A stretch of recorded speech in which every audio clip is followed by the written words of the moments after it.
Pueblo de Dios, buenas noches. Reciban un fuerte abrazo para la audiencia también de Facebook. Es para mí un placer compartir la palabra con ustedes en esa noche. Y vamos a ver cuál es la porción de lo que Dios tiene preparado para nosotros, para nuestro espíritu, la palabra requerida para lo que necesitamos para estos tiempos. Y vamos a hacer una oración para que Dios tome control de todo lo que vamos a hacer. Padre, en este momento, en el nombre de Jesús, te doy gracias por este tiempo, gracias por tu palabra, gracias por mi vida, gracias por la vida de todos los que nos están viendo esta palabra. Te pido que lleves la palabra a su espíritu, Señor, y tú llénales ese, Señor, deseo de su corazón. Y sana, Padre, a todos aquellos en los cuales están pasando por alguna enfermedad. Ahora te pongo mi vida en tus manos. Soy un instrumento tuyo, Señor, y que sea usado para tu gloria y para tu honra en el nombre de Jesús. Amén y amén. Bueno, pueblo de Dios, en esta noche quiero hablarte acerca de un concepto muy importante en el cual es necesario para estos tiempos. Y te voy a hablar acerca de lo que significa la amistad o ser amigo de parte de Dios. La Biblia menciona que un amigo es mucho más que un hermano. Inclusive dice la Escritura que el amigo da su vida por su hermano.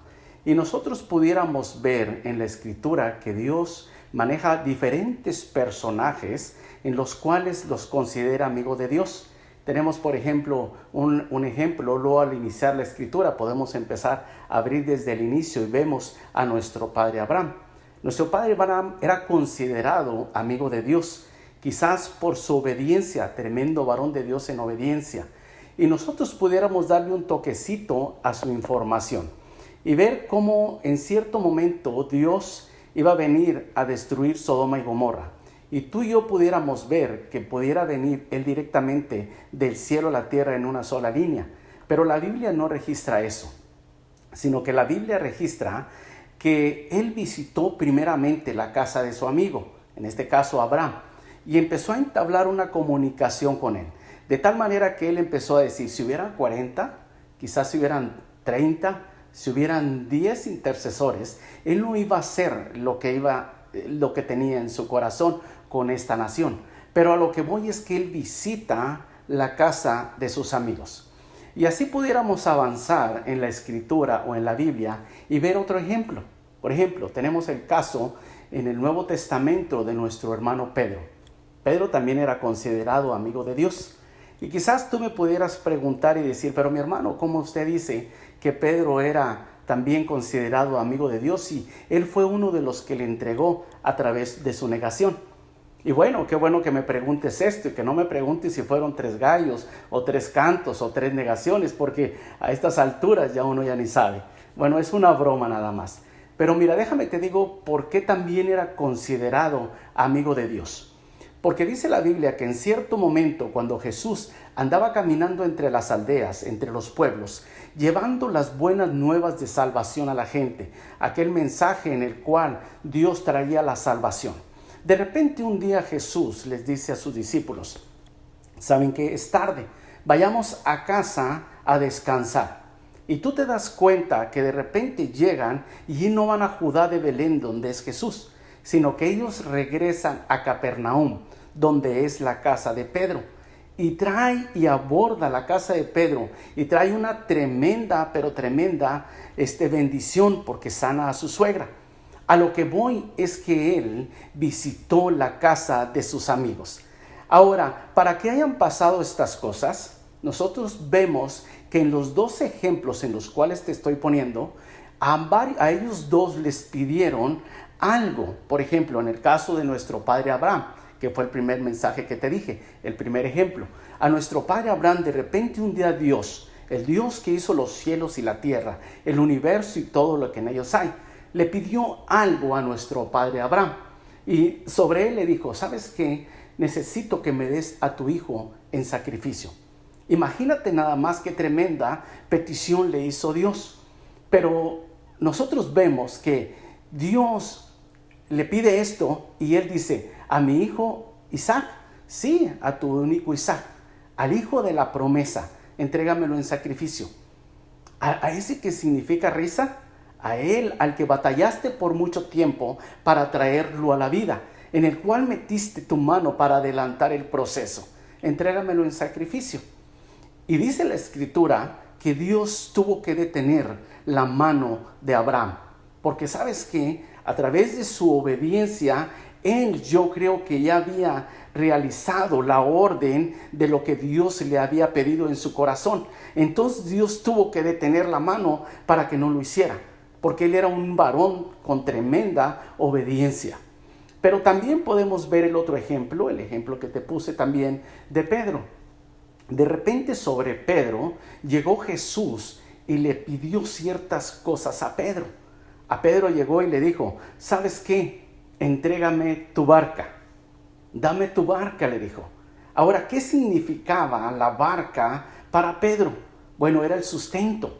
Era el traer la comida a su familia, porque si tú te recuerdas, él era pescador. Entonces, eso para él era el sustento del diario traer a su casa. Pero en cierto momento también le dijo, entrégame tu capa, porque voy a lavar tus pies. Ahora, ¿qué representaba la capa para Pedro? Representaba la cobertura, su protección, de donde él dependía espiritualmente y materialmente. Pero en cierto momento también llega y le dice, entrégame tu espada. Ya ves, si tú te recuerdas, él estaba tirando espadazos por todos lados. ¿Y qué representaba su espada? Representaba su carácter, representaba su voluntad, representaba en aquello en lo cual él se defendía.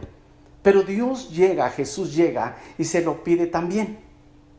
Ahora, hay ciertas gratitudes por ser obedientes. Hay un cierto resultado. Mira, en el caso de nuestro padre Abraham, de repente tú puedes ver que en nuestro padre Abraham, ya Dios le dijo que su nombre no iba a ser nada más Abraham, sino que su nombre iba a ser Abraham. Primeramente era padre enaltecido y después era padre de muchedumbres. Lo que en cierto momento él no podía traer a la vida un bebé o un hijo. Ahora resulta que él iba a ser padre de muchedumbres. Mira el resultado. Iba a ser tan grande su descendencia que no lo iba a poder contar con sus manos. Así como son las estrellas, así iba a ser su descendencia. Así era como la arena del mar, así iba a ser su descendencia. Imagínate qué gratificación tan grande el ser en esa obediencia. Pero también podemos ver sobre Pedro. Imagínate tremenda revelación. A lo mejor esto ya lo has escuchado de mí en ciertos momentos. Te voy a hablar del monte de la transfiguración. Ahí en el monte de la transfiguración, en Marcos capítulo número 9, voy a leer la escritura desde el versículo número 2. Mira lo que dice. 6 días después, Jesús tomó a Pedro, a Jacob y a Juan, y los llevó aparte solos a un monte alto, y se transfiguró delante de ellos. Y sus vestidos se volvieron resplandecientes, muy blancos como la nieve, tanto que ningún lavador en la tierra los podía hacer tan blancos. Y les apareció Elías con Moisés, que hablaba con Jesús. Entonces Pedro dijo a Jesús, Maestro, bueno es para nosotros que estemos aquí. Hagamos 3 enramadas, una para ti, otra para Moisés y otra para Elías, porque no sabía lo que hablaba, pues estaban espantados. Ahora déjame explicarte esto. La Biblia dice que Jesús arribó a ellos después que los llevó al monte de la transfiguración. De repente Jesús se presenta ante ellos de una manera resplandeciente. Y así es Jesús cuando llega a nuestra vida. De repente hay oscuridad, hay tinieblas, hay temor, hay angustia. Pero cuando llega Jesús y nos aborda, todo eso sale sobrando, todo eso tiene que huir, porque esa es la presencia del autor y consumador de todas las cosas. Entonces Jesús se presenta con ellos y trae una tremenda y poderosa revelación de lo sobrenatural vista a los ojos naturales. Ellos están viendo en esos momentos a hombres que no vieron la muerte. Aquella nube de testigos en la cual Dios mencionaba que era Elías y que era Moisés. aquel hombre de carros de fuego que vio la mano poderosa de Dios en cierto tiempo, o a Moisés en aquel que fue abierto el mar a través de esa vara. Entonces, ¿y qué decir de Jesús, el autor y consumador de todas las cosas? Ahora Pedro estaba ante tremenda y poderosísima revelación. Pero así es en aquellos en los cuales nosotros buscamos el rostro de Dios y su presencia y nos acercamos a Él a través de esa tremenda amistad que Él está buscando con nosotros. Estos son los resultados, porque de repente tú puedes visualizar que cuando tú estás buscando su presencia, su rostro, o que estás buscando ser amigo de Dios, Dios trae estas revelaciones. Y tú pudieras ver a ciertas personas que aún están en enfermedad. Y tú vienes y declaras la palabra que está en la Biblia. Y tú sabes que está respaldado por ese Dios poderoso. Y puedes ver que cuando tú pones la mano sobre el enfermo, dice la Biblia que ellos sanarán. O que tú hablas la palabra sobre el enfermo y ellos sanarán. O que tú hablas a los ancianos de la iglesia, unges al enfermo con aceite de la unción y la oración del justo sanará al enfermo. Ese es el respaldo de lo sobrenatural visto a los ojos naturales. Así es para aquellos en los cuales estamos buscando su presencia, el respaldo de Dios sobre cualquier enfermedad. Ahora, en ese momento, Pedro está ahí y saca algo desde su interior. Y dice él, bueno, dice, es estar aquí. ¿Y cómo no ha de ser bueno estar delante del autor y consumador de todas las cosas? Estar delante de Jesús, el que nos ha salvado, nos ha sustentado, nos ha proveído.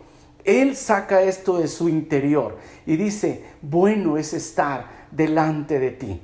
Hagamos una enramada. Bueno, ¿qué hagamos una enramada? Hagamos 3 enramadas, una para ti, una para Elías y una para Moisés. ¿Qué es lo que estaba tratando de decir Pedro? Que no quería que se fueran de ahí, porque estar delante de tan poderosos varones en los cuales eran las nubes de testigos, o estar delante de aquel Dios todo misericordia, el Dios que te sana, el Dios que te provee, el Dios que te sustenta, el Dios que te abraza, que te cobija en situaciones tan críticas como estas que estamos pasando, de pandemias en las cuales tú le crees a Dios y tú tomas la autoridad y el respaldo cuando lo sobrenatural viene a los ojos naturales.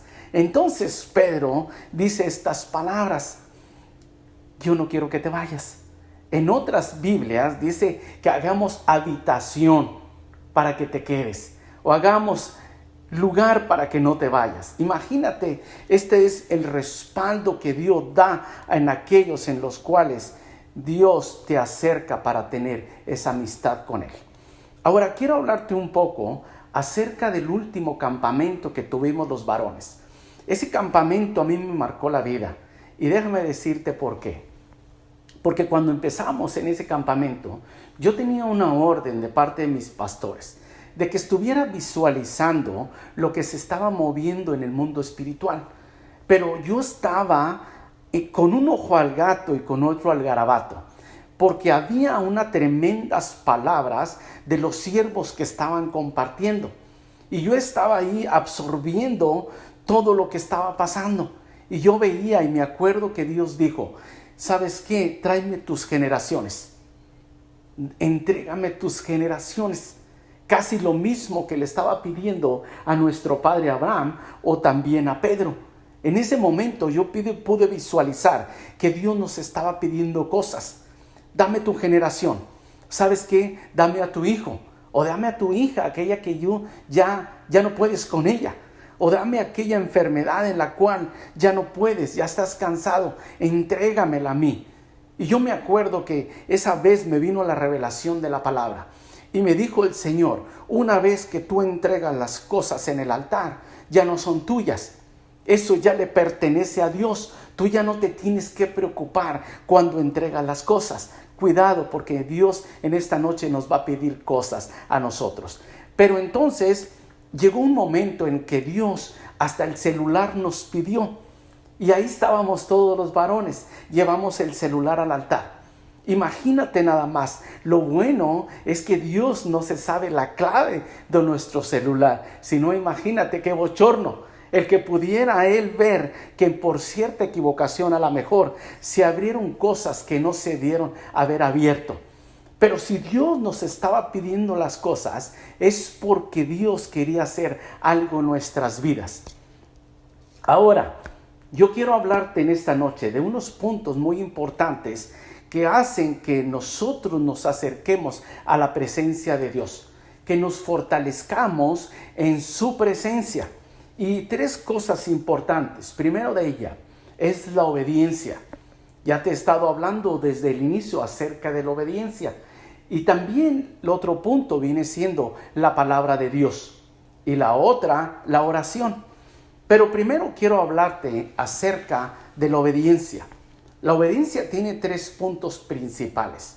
El número 1 de ellos es que nosotros tendríamos que estar bajo la autoridad de la que Dios ha puesto en nuestras vidas.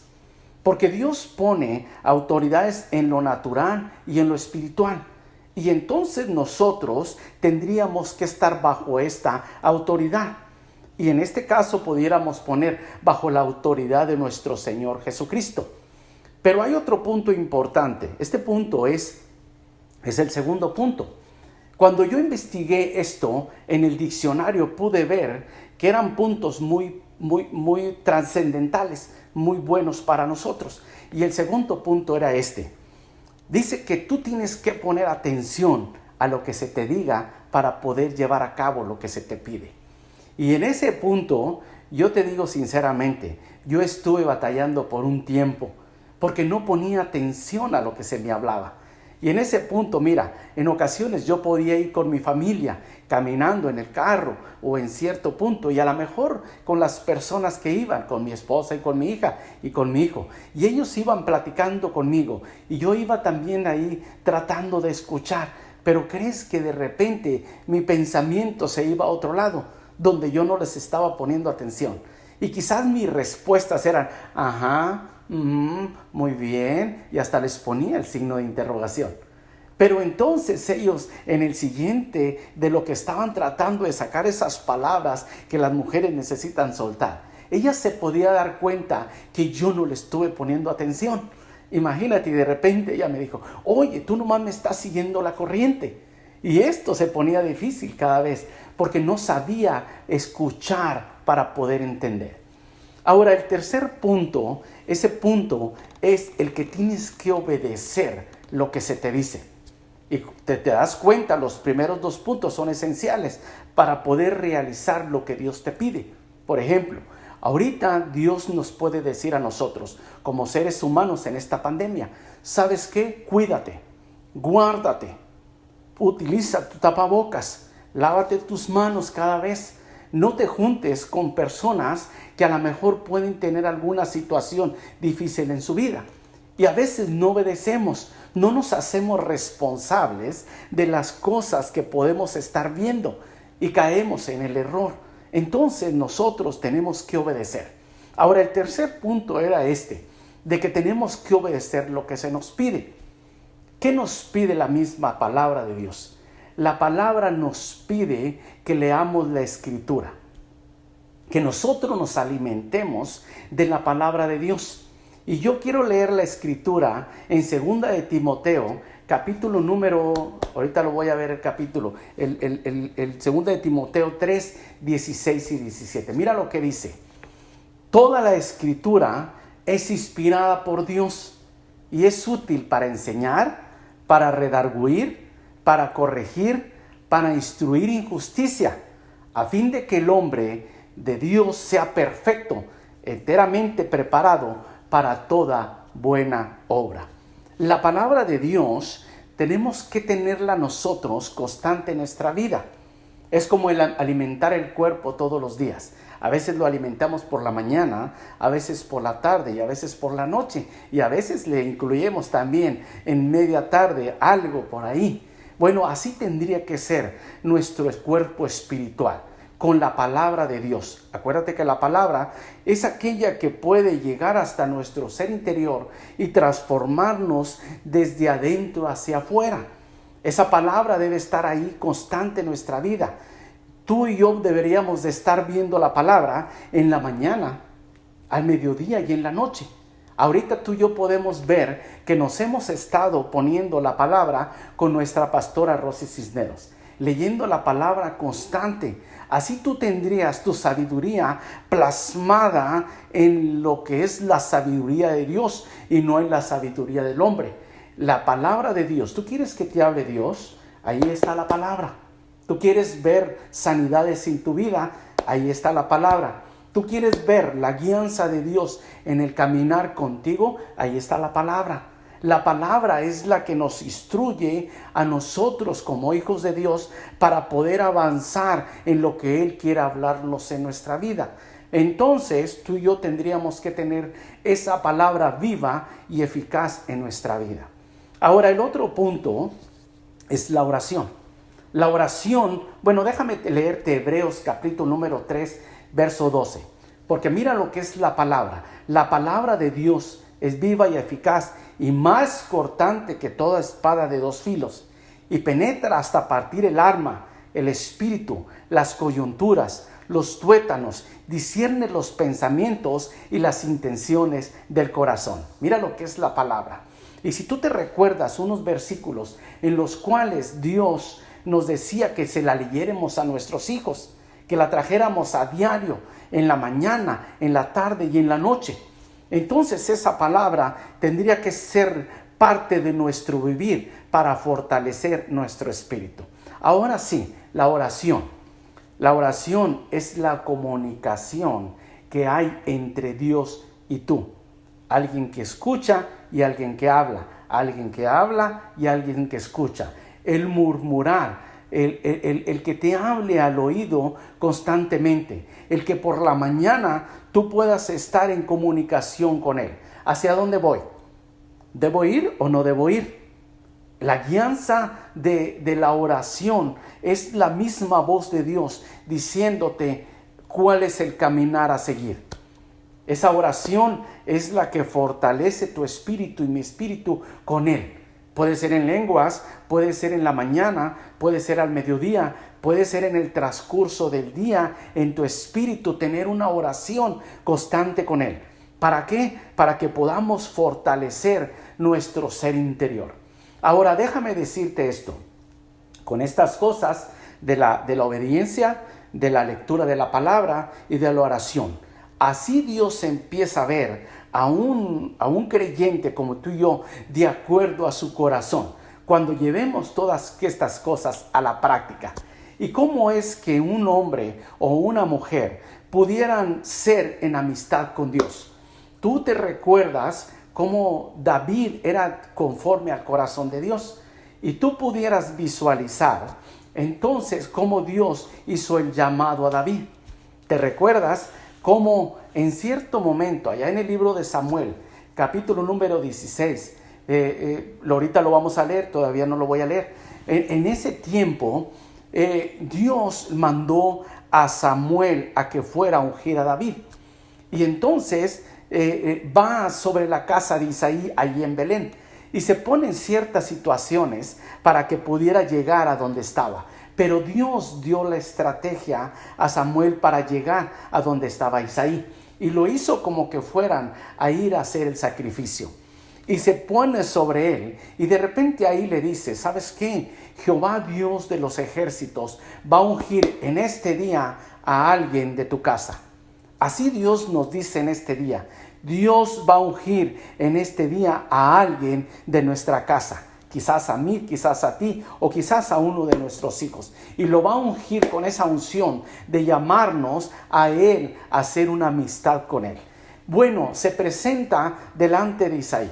Y entonces Isaí trae a sus hijos delante de Él. Y presenta a sus hijos y presenta ahí al primero. Ahí estaba Eliab. Aquel hombre fuerte, dice la Biblia, de brazos, de hombros altos, robusto, de pierna fuerte y que estaba casi listo o preparado para la guerra. ¿Sabes qué? Samuel se fue de finta porque veía todas las cualidades y todo lo que estaba a la vista y creía que ese hombre era el que estaba preparado para ser rey de Israel. Pero déjame decirte una cosa. Al principio te hice un comentario que Dios miraba lo que había dentro del corazón cuando te di la idea acerca de nuestro padre Abraham. Ahora te vuelvo a decir lo mismo. Dios le dijo a Samuel: no mires lo que está afuera, porque eso yo lo desecho. Yo miro lo que está adentro del corazón, lo que acabamos de leer en la palabra, las intenciones del corazón. Porque yo miro eso. Entonces ese no es. Y entonces se presenta Abinadab, próximo hermano de David. Y tenía las mismas cualidades, igual hombre robusto y fuerte, y aquel que presentaban como los primeros porque consideraban que eran los hombres de guerra. Pero resulta que Dios le dijo que tampoco. Viene después Sama y tampoco. Pero entonces tú te puedes dar cuenta que Samuel iba por algo a la casa de Isaí. Y entonces él sabía que Dios no era un hijo de hombre para mentir ni para arrepentirse. Y él lo había enviado para que ungiera a alguien en ese día. Y entonces él le pregunta a Isaí: ¿son todos estos tus hijos? ¿O todavía hay alguien más en el cual podemos nosotros traerlo para ungirlo? Pero resulta que ni aún su padre lo consideraba hombre de guerra, porque nosotros vemos lo que está por afuera, pero Dios conoce lo que está aquí en el interior. Entonces Samuel le dijo: bueno, no nos vamos a sentar a la mesa sin que antes no hayas traído a este hombre o a este siervo tuyo. Bueno, déjame decirte esto. A veces hay cosas que no van a comenzar sin que antes tú no hayas llegado. Yo tengo que adelantar esto porque se me acaba el tiempo. Pero a veces hay aún circunstancias, aún hay cosas que no van a comenzar sin que tú no hayas llegado. Aún cosas de iglesia no van a comenzar sin que tú no hayas llegado. ¿Por qué? Porque Dios va a ungir en este día, así como ungió en esa vez a David. ¿Sabes qué? Trajeron a David y Dios lo ungió como rey. Ahora déjame decirte, a prisa te digo esto, porque Dios en esta noche puede pedirnos a ti y a mí cosas en los cuales Dios quiere que tú te deshagas de ellas para poder tener una amistad con Dios. A Pedro, acuérdate, le pidió su barca, le pidió su capa, le pidió su espada. Y a veces Dios pide a nosotros. ¿Qué le vamos a entregar a Dios en esta noche? No me alcanza el tiempo para seguir desarrollando esto. Pero ¿qué le vas a entregar? Lo que el Espíritu Santo en esta noche te pidió. ¿Qué le vas a entregar? Juntamente conmigo, yo quiero que tú levantes una oración y empecemos a entregar aquellas cosas que tú crees que pueden estar estorbando para que puedas tener una amistad con Dios. ¿Necesitas ser sanado? Ahí está el Dios Todopoderoso. Puedes entregárselas en el poderoso nombre de Jesús. Hoy declaramos, Padre, y te entregamos a ti cosas que no podemos nosotros en nuestra fuerza. Te entrego mi enfermedad, te entrego aquella situación difícil y te entrego todas las cosas que estorban. Hoy en el poderoso nombre de Jesús declaro esta oración, Señor, poderosa sobre mis hermanos. Sana a aquellos que están enfermos. Esa enfermedad te la entregamos. Ya no queremos que sea nuestra, sino que te la depositamos a ti en el poderoso nombre de Jesús, a quien damos toda honra y toda gloria. Amén y amén.